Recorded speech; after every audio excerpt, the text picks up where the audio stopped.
ilmu baru buat gue. Gue pengen tahu kalau selama ini kalau penumpang akap tipikalnya gue udah ngerti lah. Kalian sebagai penumpang pariwisata, gue pengen nanya sama kalian. Kalian kalau naik bis pariwisata, kalian menurut kalian media bisnya itu, sarana transportasinya itu penting apa enggak sih?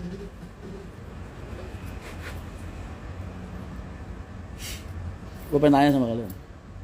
Dalam artian penting apa enggak itu wajib paling baru banget atau alah mas second yang penting rapi, bersih, wangi, bagus, tahunnya bebas terserah, yang penting baru dalamnya. Apa gimana? Kalau menurut kalian nih, kalian sukanya kayak gimana?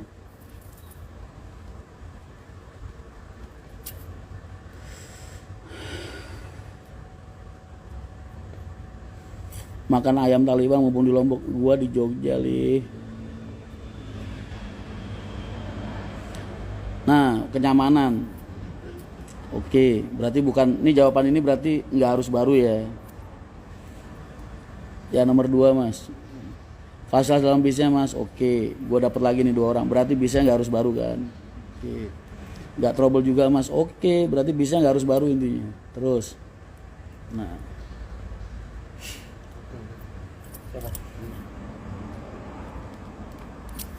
Lebih ke pelayanan sih mas, soalnya kalau trip pakai bus pakainya jasa tur. Nah itu dia boy, soalnya rata-rata biro-biro itu setahu gua kalau mereka nyewa ke bis pariwisata mereka nanyainnya STNK mas.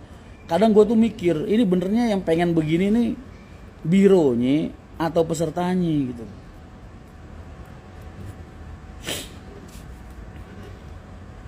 Yang penting nyaman man, kru ramah, setahu gua juga begitu, kebersihan, elegan, enak dilihat, pelayanan. Iya.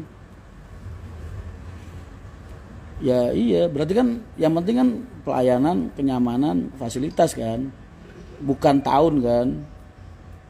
Very menarik. Oh siap.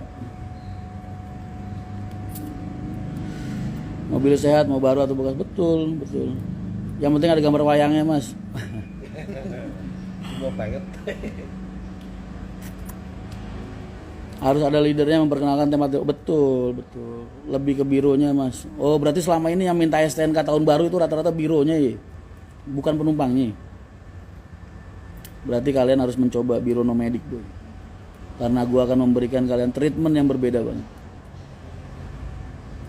Mereka tanya STNK karena takut bisa mogok. Kagak mas, bandingin. Jadi gue tuh beberapa kali gue pernah ikut ya, datang walaupun gue sebagai penonton. Biro-biro itu megang fotokopian STNK, POA, POB, POC ketika mereka presentasi gitu. Waktu itu yang gue lihat di universitas sih, ada di salah satu di tempat di daerah, adalah salah satu kota. Biro satu nih, ini bisa ya pak, gambarnya plek, mesin 2019 misal, terus tunjukin STNK-nya. Ntar lagi satu lagi, ini pak 2021, 2022. Sampai ada gue punya temen bis pariwisata boy, bisnya mungkin dikit lah, cuma 3 atau 4. Tapi tiap 2 tahun dia sampai ganti bis boy, gara-gara kelakuan biro yang kayak gitu. Itu 2 tahun belum balik modal mas. Terus dia nyari duitnya dari mana? Cuma ngejar seneng doang dia usaha gitu loh. Laku jalan terus, tapi kagak ada duitnya akhirnya. Kan kasihan gue. Sedangkan bis itu kalau menurut gue dipakai 5 tahun 6 tahun itu masih super layak banget, asal dia bisa jaga perawatannya, jaga pelayanannya, jaga kualitasnya.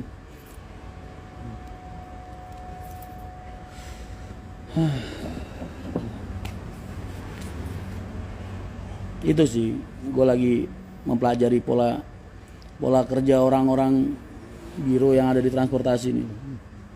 Terlalu kejam sama pengusaha bis kalau menurut gue, kalau caranya kayak gitu. Dan terakhir ya kalau surat-surat udah pastilah.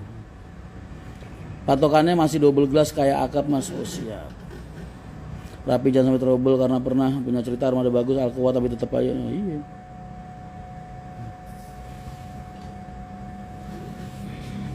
Yang penting jangan ogel-ogalan.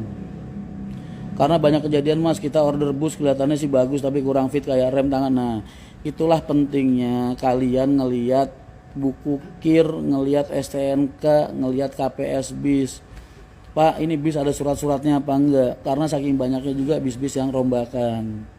Kecuali kalau perusahaannya udah besar, udah punya kredibilitas, oke lah, kalian nggak perlu nanya, dia udah pastilah surat-suratnya terjamin. Karena apa? Karena kredibilitas bisa baik. Ya jawaban kalian seenggaknya ngasih gue kepercayaan diri lah. Suatu saat kalau emang gue bisa buka PO pariwisata sendiri kan, gue jadi tahu oh ternyata nggak harus baru ya kalau orang-orang pariwisata. Gue nyatanya selama ini buka akap juga nggak pernah pakai bis baru, ya kan?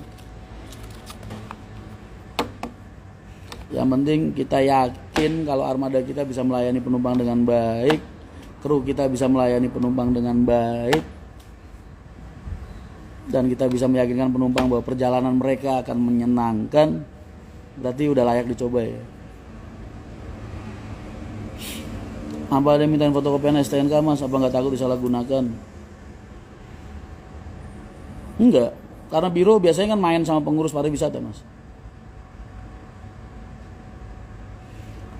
Apa perlu kalau begitu kita sewa bis ketika berangkat? Jadi gini loh mas, ada dari pihak manajemen, itu bukan untuk disebarluaskan.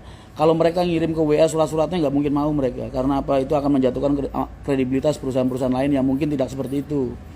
Tapi kalau kalian datang ke kantor, gue yakin mereka pasti mau nunjukin. Pak maaf boleh nggak saya lihat cek surat-suratnya? Bukan buat saya foto kok.